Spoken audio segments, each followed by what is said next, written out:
बीती 30 जनवरी को शास्त्री नगर थाना क्षेत्र के पुनाई चक से एक छात्र राम बाबू लापता हो गया। इसके बाद छात्र की मां ने इस मामले को लेकर थाने में अपहरण का मामला दर्ज कराया था। इस घटना के बाद पुलिस की ओर से एक टीम का गठन किया गया, जिसने मुख्य आरोपी नवनीत कुमार को गिरफ्तार किया।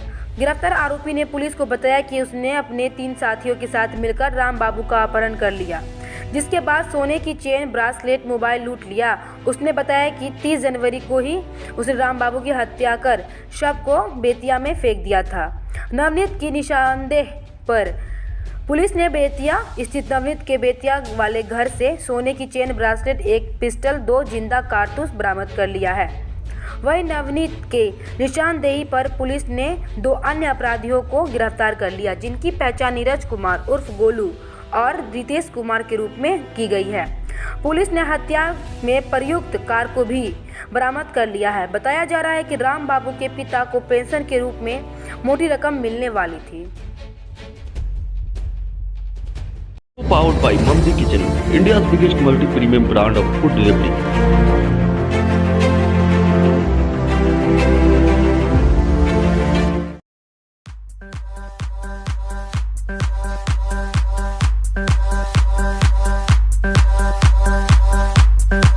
Sri Event, a complete event planner.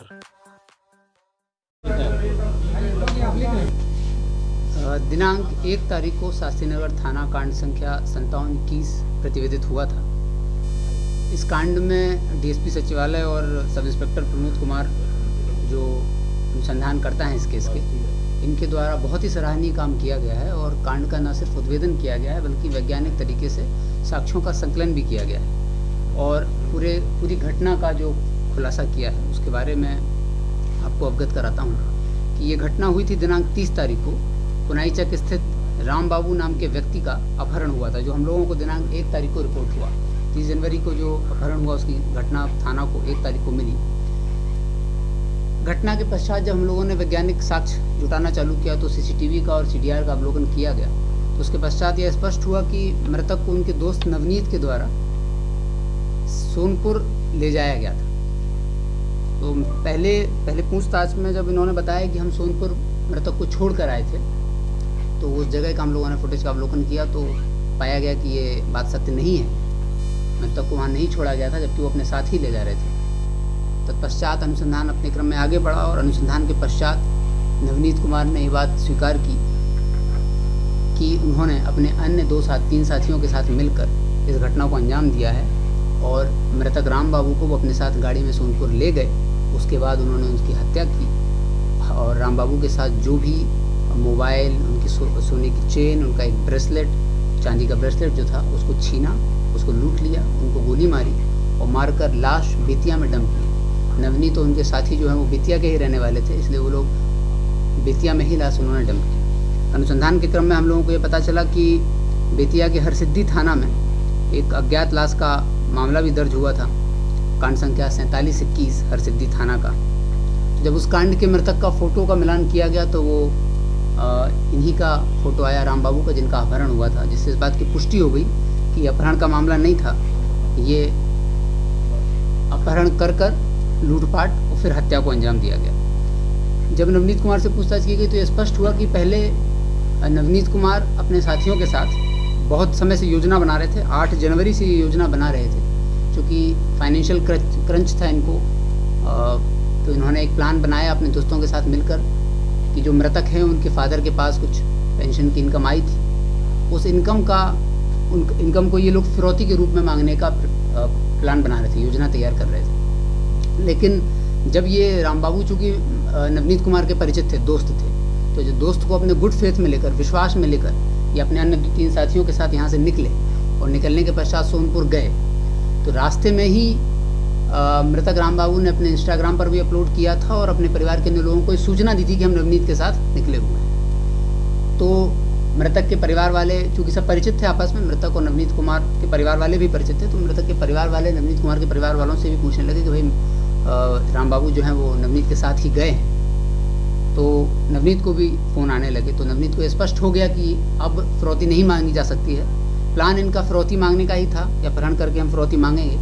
लेकिन जब ये स्पष्ट हो गया कि सबको पता है और दोनों परिवार इनकी खोजबीन कर रहे हैं। तो इन लोगों ने अपना जो प्लान था अपहरण कर फिरौती मांगने का, उसको बदला कि जो भी मृतक के पास जो भी सोने की चेन और ब्रेसलेट और मोबाइल वगैरह है उसको लूट लेते हैं और उनकी हत्या कर देते हैं। तत्पश्चात इन लोगों ने मृतक की सोने की चेन, चांदी का ब्रेसलेट, मोबाइल फ़ोन ये सब लूटा और 7.65 mm की गोली से, पिस्टल से फायर किया, जिससे मृतक की मौत हो गई और ये लाश को ले गए बेतिया में इन लोगों ने लाश को डंप कर दिया। अनुसंधान के क्रम में हम लोगों ने जब नवनीत कुमार का जो बयान है, उनका जो कन्फेशन है, उसके आधार पर अन्य 2 अभियुक्तों को भी गिरफ्तार किया है और मृतक का सोने का चेन, चांदी का ब्रेसलेट, मृतक का मोबाइल फ़ोन और वो गाड़ी, एक्सीडेंट गाड़ी थी जिससे ये लोग गए थे, वो गाड़ी भी बरामद की है। और दोनों जो अपराधकर्मी इनके साथ के थे उन दोनों को भी गिरफ्तार कर लिया गया है। घटना में प्रयुक्त पिस्टल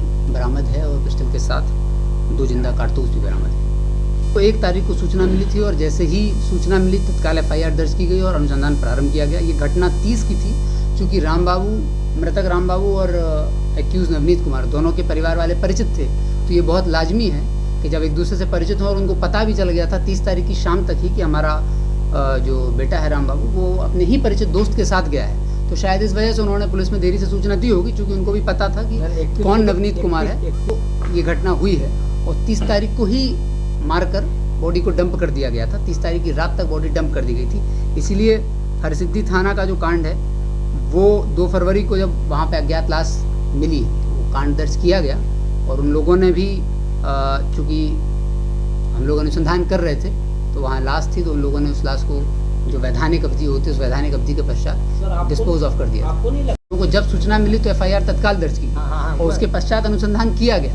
अब अनुसंधान के क्रम में क्या हुआ या क्या नहीं हुआ इसका तो उत्तर नहीं दिया जा सकता। अनुसंधान के क्रम में जो बरामदगियाँ हुई हैं और घटना का जो खुलासा हुआ है वो मैंने स्पष्ट रूप से आपको बताया। अन्य 2 साथी जो थे, 3 साथी जो हैं जिनमें से 2 गिरफ्तार हो चुके हैं नवनीत के, उन दोनों का नाम FIR में नहीं है। सिर्फ नवनीत पर शंका जाहिर की गई थी। उस आशंका के आधार पर जब हम लोगों ने नवनीत को फर्दर इंट्रोगेट किया तब हम लोगों को इस घटना का खुलासा हम लोग कर रहे हैं। फरार है जिसकी शीघ्र गिरफ्तारी की जाएगी। फरार है जिनकी हम लोग छापेमारी करेंगे। इस घटना में यही सबसे इम्पोर्टेंट पॉइंट था कि पहले हम लोगों को लग रहा था कि फिरौती के लिए पेश किया गया, लेकिन फिरौती का कोई फ़ोन नहीं आया था। चूँकि इनके परिवार वालों को पता चल गया था कि नवनीत को पता चल गया था कि दोनों परिवार वाले खोज रहे हैं। मृतक के परिवार वाले और नवनीत के परिवार वाले भी नवनीत से पूछे कि तुम मृतक को राम बाबू को लेके कहाँ गए हो। तो जब इस बात का नवनीत को आइडिया हो गया तो उसने इस घटना को बदल दिया। फिरौती का कॉल करने की बजाय उसने लूटपाट और हत्या